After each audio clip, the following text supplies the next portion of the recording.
How long have we been discussing this topic? Don't get carried away, or it's divorce. I doubt my husband really meant that. Tomorrow, as his mother is set to be discharged from her treatment, my husband keeps pushing the idea of her moving in with us. I have absolutely no interest in living together, have opposed it in the past, and have no intention of changing my mind in the future. After all, how well does he even understand the numerous discussions we've had about his mother? If he truly remembered, he wouldn't be forcing this living arrangement. Frustrated, I hung up the phone. I am Kathy Brown, and I will be 52 this year. Last fall, our daughter Nicole got married and moved out to start her own life. Since then, it's been just Eric and me. Eric and I met nearly 30 years ago through a mutual friend, and we were married 2 years later. Both of us have our careers. Eric works for a company, and I'm a civil servant. Both Eric, a company employee, and I, a civil servant, have continued working to eventually save up to buy our own home and travel the world after retirement. His family is from a rural area and engaged in farming and has strong traditional values where women quit their jobs upon marriage to become housewives, and the eldest son is expected to take over the family home. This is something my in-laws often emphasized. Hearing these outdated views from them, I even hesitated to marry. But unbound by such values, Eric always reassured me, saying, "Don't worry." Since his sister and her husband were set to take over his family home, we felt secure to continue our careers, build our home, and dream of a new life together. After marriage, we shared household duties and enjoyed our days together. Eric's parents never visited our home, and my parents did not interfere. On weekends, we often traveled or relaxed at home, cherishing our time together. About 2 years into our marriage, I experienced pregnancy. My parents who lived nearby regularly checked in and supported me daily, allowing me to give birth in this area without having to return home. Our family was blessed with a lovely baby girl. With the birth of a newborn followed many traditional customs. The first significant one was the baptism. When I asked my in-laws to stay for this occasion, the response was sarcastic. "So the baby truly has come into the world. Since you didn't come to visit, I almost thought she didn't exist." Besides, planning the baptism during the most hectic time of the year, that's quite the hassle. After giving birth, traveling long distances was difficult. And we didn't plan to meet Eric's family until the beginning of the next year, though we had sent them several photos in the meantime. Despite knowing I wasn't making this up, I was deeply hurt by my mother-in-law's cold reaction. Postpartum is already a mentally unstable time. When I discussed this with Eric, he comforted me, saying, "Don't worry. It's just that she couldn't express her feelings honestly. She just wanted to meet the baby sooner. Seeing how cute Nicole is, she'll surely apologize." During the baptism, my previously stern mother-in-law was visibly delighted the moment she held the newborn. It seems the loneliness of not meeting her due to my parents taking care of the baby had made her a bit jealous. That day, both sets of parents spent time amicably, and I felt satisfied. While I was standing a bit further away and watching everyone, my mother-in-law quietly approached. "Thank you so much for today. You must be tired from the long journey. How did you find the baby? I think she looks like Eric. Girls often resemble their fathers, don't they?" I said with a smile. However, the smile on my mother-in-law's face vanished. Her complexion changed immediately, and she showed a slightly angry expression. "It was a long journey to come here. Usually, it's the man's family you should visit, right? And a daughter-in-law who gives birth to a girl is looked down upon. Hurry up and have a boy." "Having a girl is embarrassing to even mention," she said harshly. I couldn't hide my shock at her words. Just being born healthy is a miracle, regardless of gender. It's unreasonable to dismiss the fact that the grandchild is a girl and even demand a boy next. "What are you saying? Nicole is perfectly healthy and adorable, resembling Eric. Gender isn't an issue." I couldn't remain silent. Nicole was wrapped in a cute white dress, looking absolutely adorable. I might be biased, but even neighbors and friends say she's very cute and they're excited to see what her future holds. Having a male child is very important. A boy is seen as the heir to the family. You wanted a girl? It's a daughter-in-law's duty to have a boy, she stated without any sign of remorse. As I was about to argue back, I heard Nicole's cry from afar and Eric came to call me. Though I was filled with anger and had a lot to say, hearing Nicole's voice calmed me a bit, and I thanked her before leaving. Her harsh words were hard to forget. Seeing my beloved daughter treated coldly just because of her gender, I pushed my mother-in-law to the back of my mind and focused on raising my daughter with love and support from Eric and my parents. Naturally, a distance grew between me and my mother-in-law, and since Eric's family home was far, we rarely visited, only making it a yearly tradition to visit during Christmas. As Nicole grew less dependent, roles within the household shifted. The household chores at Eric's family home became my responsibility. Especially during Christmas, there was frequent interaction with the locals. I had to prepare drinks, alcohol, and meals depending on the time for many guests. Naturally, cleaning up was also my responsibility, and I spent most days busy without much rest. Despite this, my mother-in-law told visiting people, she is incompetent, only able to produce one girl. She's a failure for not having a boy. Eric and I had hoped for about 3 children, but after Nicole, there were no more pregnancies. Though we had decided to let nature take its course. Being blamed as if I had intentionally only had a girl pained my heart deeply. Exhausted by my mother-in-law's attitude and disheartened in the kitchen, my sister-in-law came in and comforted me. Don't mind her. She's always like this. We have a boy, and you shouldn't worry. I actually wanted a girl too. I'm envious, my sister-in-law said. She has 2 sons who are close in age to Nicole, and they always play well together. My sister-in-law married a local childhood friend, and because he was the second son and the older brother had moved to the city, she took over the family home. Her casual support helped me get through these days. Thank you, really. It reassures me to hear you say that. I might be biased, but Nicole is very cute. I'm glad she's a girl, I said as her children came running up. She said, sorry to leave the household chores to you. I'm going to check on the kids, and left the room. Soon after, my mother-in-law entered and shouted, this is no time to rest. Hurry up and clean up. We need to prepare for the next guests. Useless daughter-in-law, maybe it's because you were raised in the city. Filled with utter frustration at her words, I encouraged myself to endure just a bit longer and proceeded to the guest room. My daughter eventually grew up and got married. Her husband is a junior at my workplace, a calm and capable young man. I am confident that he will take good care of my daughter. Every time I look at the empty room after Nicole moved out, I feel a sense of loneliness, but she keeps in touch with us regularly through social media. We often visited Nicole's home and spent quality time with her husband. Sometimes, my parents joined us, and those were truly happy times. One day, Eric said, my mom has fallen and been taken to the hospital. I'll go to my parents' house for a while. There was no warning the day before, so this news was surprising.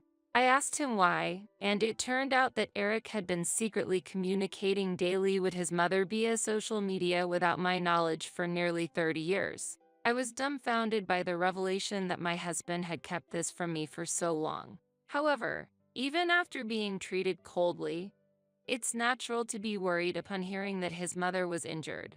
Despite my doubts about Eric's ongoing communication with his mother, I was concerned about her condition. Hoping her injuries were minor, I worried all day and left work early to return home.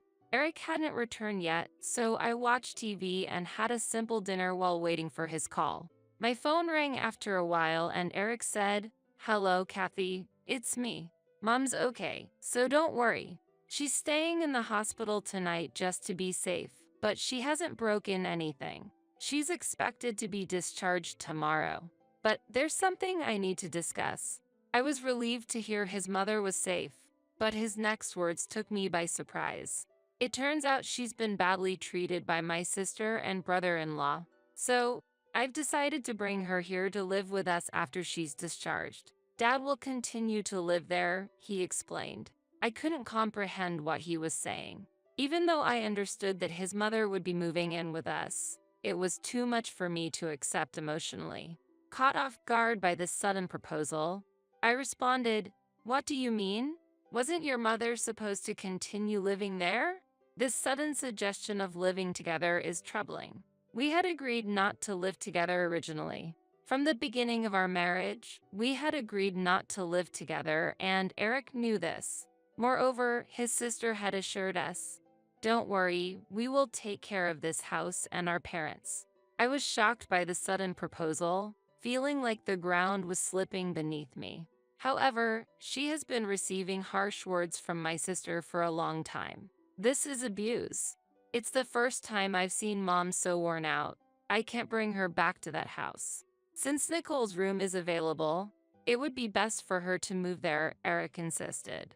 Eric seemed unwilling to budge, but remembering the harsh treatment I had received in the past, I couldn't accept living together. Indeed, Nicole's room was available, but it still contained her belongings, and it was intended for her to use when she and her husband visited. That room was supposed to be available for Nicole when she visits. It's simply not possible to have your mother move in. I have work, and you do too, Eric. We can't leave your mother alone during the day, I strongly argued back. It was impractical to leave his mother alone in our house during the day. Look at the reality. I can't just send my troubled mother back. I've saved up some paid leave to take care of her for a while. I'll try not to burden you, Eric said. He was prepared for long-term care, but eventually, he would have to return to work. At that point, the responsibility of caregiving would likely fall to me. Nicole had just married, and I was looking forward to finding new hobbies and enjoying myself. But those plans were crumbling. Furthermore, given the treatment at Eric's family home, it's clear that living at our house would not be fulfilling. The daily chores like cleaning, laundry, and cooking would require more effort than ever, and I would need to accompany her to the store and doctor's visits. Considering this situation, living together was unrealistic. Eric, it's impossible for you to take a long leave, and what will we do if something happens when we are not here? The worries about adapting to a new environment were endless. If my father-in-law decided to continue living at their original home, in effect, they would be living separately. Stop fussing. I'm even considering early retirement. The company has offered an increase in severance pay for early retirees. So, I plan to quit and take care of my mother, Eric asserted. I was shocked by his sudden decision and disappointed by the shallowness of his plans. We had initially planned to work until the age of 65 together. Wait a minute. Don't make decisions on your own without discussing it. I can't accept unreasonable demands. Why not send your mother back to her home and wait until things stabilize there? Living together is impossible. Have you forgotten the conditions we agreed upon before getting married? I protested. We couldn't have a calm conversation. Eric and I were both trembling with anger. How long have we been discussing this topic? I've decided. I've already told the company that I'll be using up my paid leave. I've also finished consulting about early retirement during that time. Always opposing me. I didn't think you were such a cold person. Don't get carried away, or it's divorce, Eric shouted. Although I was surprised by his remark, I wouldn't regret leaving the house if we couldn't live together. If his mother was coming, perhaps separation was also an option. I decided to think about divorce later. Fine. If you choose your mother, then I'm leaving, I declared and ended the call. Once my decision was made, I acted quickly. I had intended to think it over thoroughly, but once I made up my mind, I downloaded the divorce papers and filled out what I could. I left them conspicuously on the living room table. I packed my bags, informed Nicole about the recent events, and asked to stay at her place until I found a new one.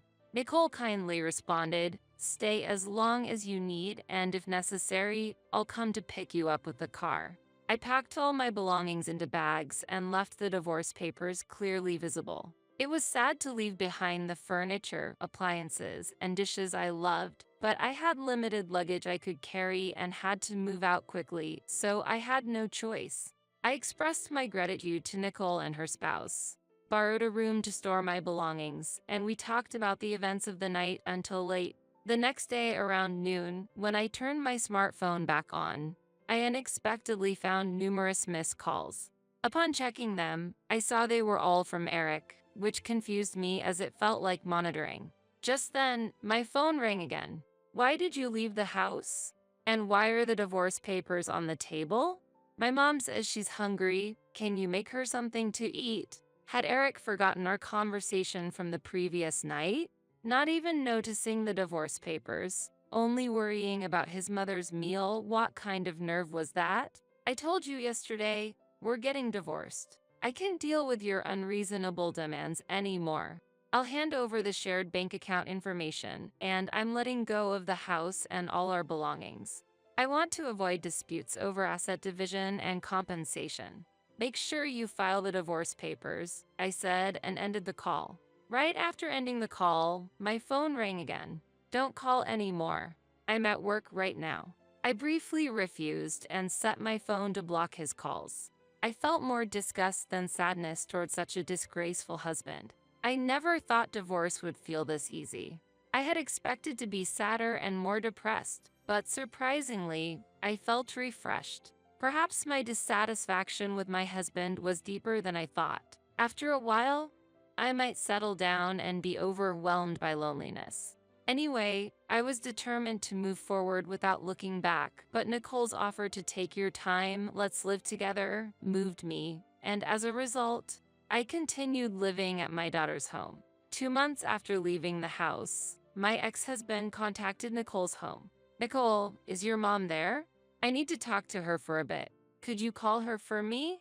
Nicole sensed something was wrong and handed the phone to me, saying, "Dad seems to be in a serious situation." 2 months had passed, and I wondered why there was such urgency. "Good evening. It's been a while. How have you been?"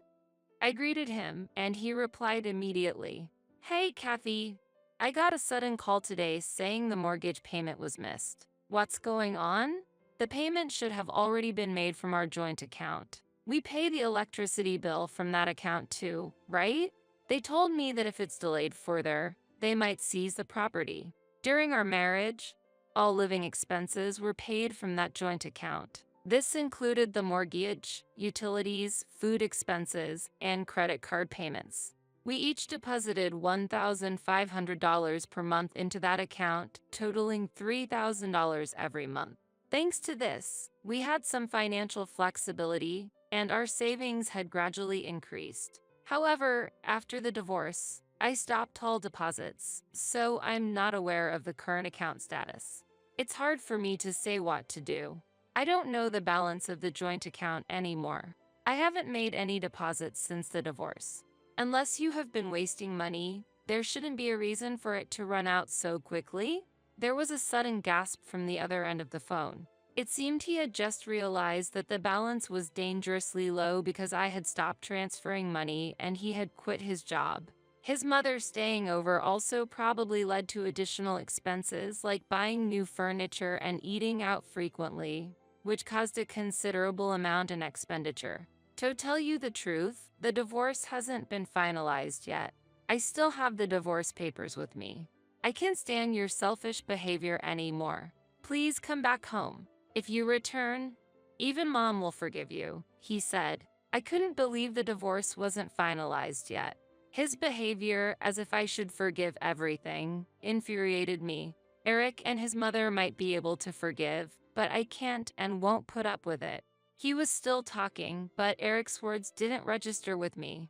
"I still love you, and we were happy when we were together. You still have feelings for me," he claimed, stating things contrary to the facts. "It doesn't matter what the situation is over there. I want a divorce and consider it already finalized. You should get along well with your mother. Handle any financial worries between yourselves," I made it clear. Even if they were struggling with money and a place to live, that was no longer my problem. "Understood. Then, I'm going to Nicole's house with Mom right now. We'll sit down and resolve this," he said angrily and hung up. I immediately contacted Nicole and her husband to explain the situation. They promised to handle it calmly. I felt embarrassed and sorry for causing trouble for my daughter and her husband. Nicole's husband reassured me, "Don't worry. Please, take it easy." Eventually, Eric and his mother arrived. "It's been a while, Kathy. Why aren't you taking care of your husband's parents?" "It's not right for Eric to struggle," she said without greeting Nicole and her husband. "Grandma, good evening. It's not just Mom here. I'm here too. Please stop getting angry without even properly greeting first. This is my house, so please follow our rules," Nicole responded firmly. This was the first time I saw my daughter stand up so assertively.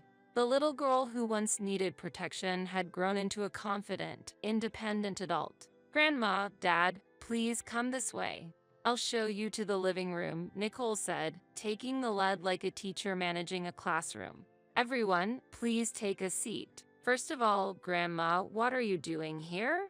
Aren't you supposed to be living with your daughter?" Nicole began to take charge. My mother-in-law muttered in a low voice, "Acting all high and mighty at such a young age? Who do you think you are? So, what's the matter? Dad, why did you suddenly bring Grandma here?" Eric quietly replied, "Well, because she's my mom." I yelled so loudly and no one is answering me. "What's going on? Kathy, do you have anything to say?" Disappointed with Eric and his mother, who were hesitant to speak clearly, they started talking to me. "I do have something to say. Eric, I used to deposit $1,500 into our joint account every month.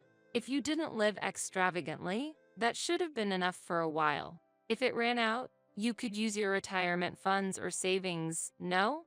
Also, Mother, I'm not just a maid. You can't just use me however you want." Once I started talking, I couldn't stop. I hadn't realized until now just how deep my grievances with Eric were.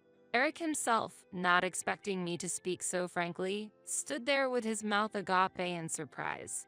His mother was shaking with anger over my unexpected remarks. "If you give up that apartment, you could get a significant amount of money.